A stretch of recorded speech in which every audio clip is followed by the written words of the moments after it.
प्रदूषण की real time information के लिए आज ही स्काईमेट AQI ऐप डाउनलोड करें और अपनों की सेहत का रखें ख्याल।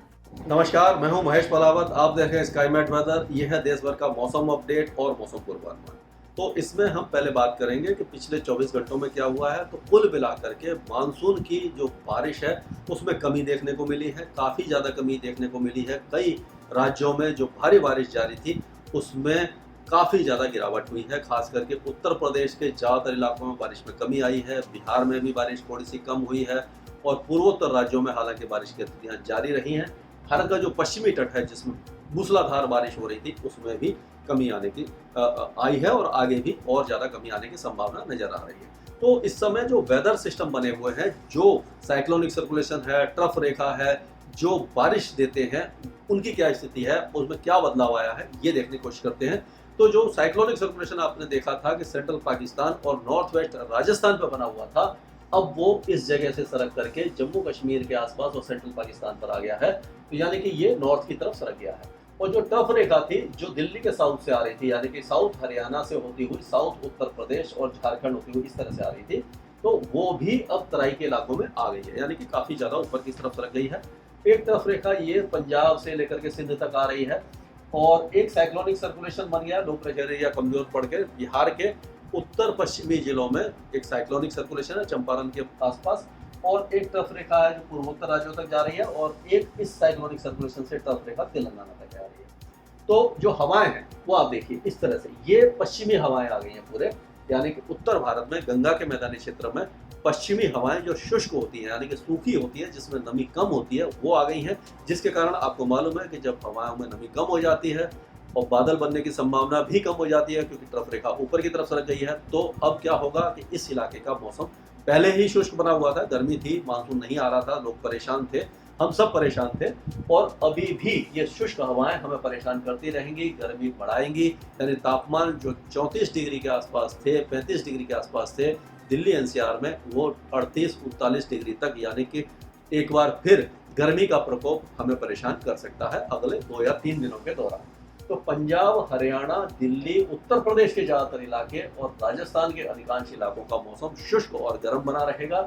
जम्मू कश्मीर से लेकर के उत्तराखंड के इलाकों में बारिश की गतिविधियां जारी रहेंगी, हल्की से मध्यम होगी, 1-2 अच्छा स्पेल हो सकता है।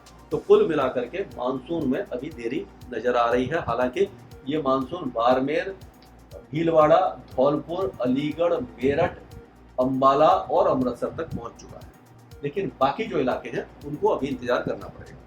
पूर्वी भारत की बात करें तो अब जो जैसे हमने बताया कि ट्रफ रेखा ऊपर की तरफ गई है और ये पश्चिमी हवाएं आ रही हैं, उसके प्रभाव से क्या होगा कि उत्तर प्रदेश के जो ज़्यादातर इलाके जिनमें भारी बारिश हो रही थी, बहुत अच्छी बारिश हो रही थी, लोग परेशान भी हो गए थे, तो उनको अब राहत मिलेगी बारिश से। लेकिन मुसीबत ये है कि जैसे ही बारिश रुकती है उमस और गर्मी बढ़ जाती है, तो आपको परेशान होना पड़ेगा। इसी तरह से बिहार की बात करें तो बिहार में जो बाढ़ जैसी स्थिति बनी हुई थी, बाढ़ आ रही थी एक तरह से चंपारण और उसके आसपास के इलाकों में, उसको राहत मिलने की संभावना नजर आ रही है क्योंकि बारिश की गतिविधियां कम होने वाली हैं और जो नदियों का उफान है वो धीरे धीरे घाघरा और गंडक और जो नारायणी नदी है नेपाल में, इन सारी नदियों में जो पानी है वो नीचे आने की संभावना है, यानी कि बाढ़ की स्थिति में सुधार होगा। लेकिन पूर्वी जिले जो हैं जैसे किशनगंज, सुपौल, अररिया, कटिहार, भागलपुर, पूर्णिया, इन सारे इलाकों में बारिश की गतिविधियां जारी रह सकती है। हो सकता है कि अच्छी बारिश इन इलाकों में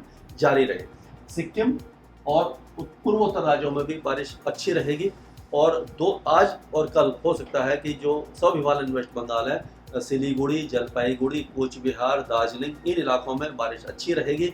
उसके बाद गंगेय पश्चिम बंगाल में 23-24 तारीख को डायमंड हार्बर, कोंटई, 24 परगना और कलकत्ता वगैरह में बारिश बढ़ेगी और 2 दिनों के बाद जो बारिश की गतिविधियां हैं वो बिहार, पूर्वी झारखंड और उड़ीसा के साथ साथ छत्तीसगढ़ और पूर्वी मध्य प्रदेश में बढ़ सकती है। तो बात करेंगे हम अब इसकी सेंट्रल इंडिया की। तो सेंट्रल इंडिया में अगर हम देखें तो सेंट्रल इंडिया में तो अब बारिश कम हुई है, लेकिन 2 दिनों के बाद जो पूर्वी जिले हैं मध्य प्रदेश के, इन इलाकों में एक बार फिर बारिश की गतिविधियां बढ़ेंगी। उमरिया, दमोह, कटनी, जबलपुर, मांडला, इन सारे इलाकों को बारिश मिलने की संभावना नजर आ रही है।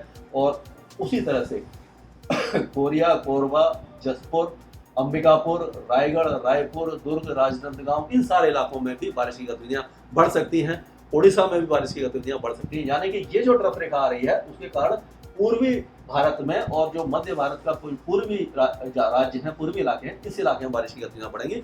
लेकिन उत्तर भारत, उत्तर पश्चिम भारत और बाकी मध्य भारत का मौसम शुष्क हो जाएगा। राजस्थान और गुजरात में भी अब बारिश ना के बराबर होगी तो बहुत कम होगी। हो सकता है कि जो पूर्वी दक्षिण पूर्वी जिले हैं राजस्थान के, इन इलाकों में कुछ बारिश की गतिविधियां देखने को मिले। अब बात करते हैं महाराष्ट्र की। तो महाराष्ट्र में भी अब क्या होगा कि 23 और 24 तारीख को जो विदर्भ है, इस इलाके में हल्की बारिश हो सकती है। यानी कुछ इलाकों में छुटपुट बारिश की गतिविधियां या मेघ गर्जना होगी। मराठवाड़ा, मध्य महाराष्ट्र और कोकण एंड गोवा, इस इलाके में मौसम शुष्क हो जाएगा। मुंबई, थाने, दहानू और कल्याण वगैरह, डोंबिवली, इन सारे इलाकों में मौसम शुष्क हो जाएगा। उमस बढ़ जाएगी, गर्मी बढ़ जाएगी। गुजरात का जो अच्छी बारिश हो रही है, मूसलाधार बारिश हो रही थी, इसमें भी भारी कमी आएगी। बहुत हल्की बारिश होगी तो यानी कि कोकण एंड गोवा में जो ट्रफ रेखा थी वो हट गई है, जिसके कारण गोवा तक जो बारिश की गतिविधियां चल रही थी वो उसमें भारी कमी आएगी, होगी तो बहुत हल्की बारिश होगी। कर्नाटका के तटीय इलाकों में बारिश की गतिविधियां जारी रहेंगी, लेकिन बहुत ज्यादा भारी बारिश नहीं होगी। केरल में, तमिलनाडु, आंध्र प्रदेश और तेलंगाना, इन सारे इलाकों में भी जारी बारिश की गतिविधियों में कमी आने की संभावना नजर आ रही है। और ये आप देखिए कि जो हवाएं हैं वो अपर लेवल पर पश्चिमी हवाएं आ रही हैं जो मानसून की हवा को रोक रही है।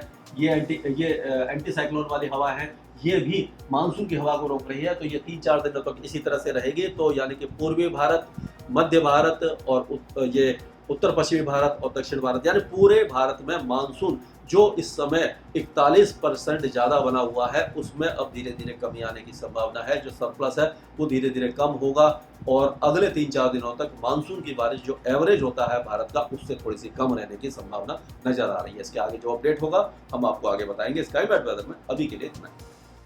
मौसम से जुड़ी जानकारी और लाइव मौसम खबरों के लिए हमारे YouTube चैनल को सब्सक्राइब करें और बेल आइकॉन दबाकर हर अपडेट पर रखें नजर।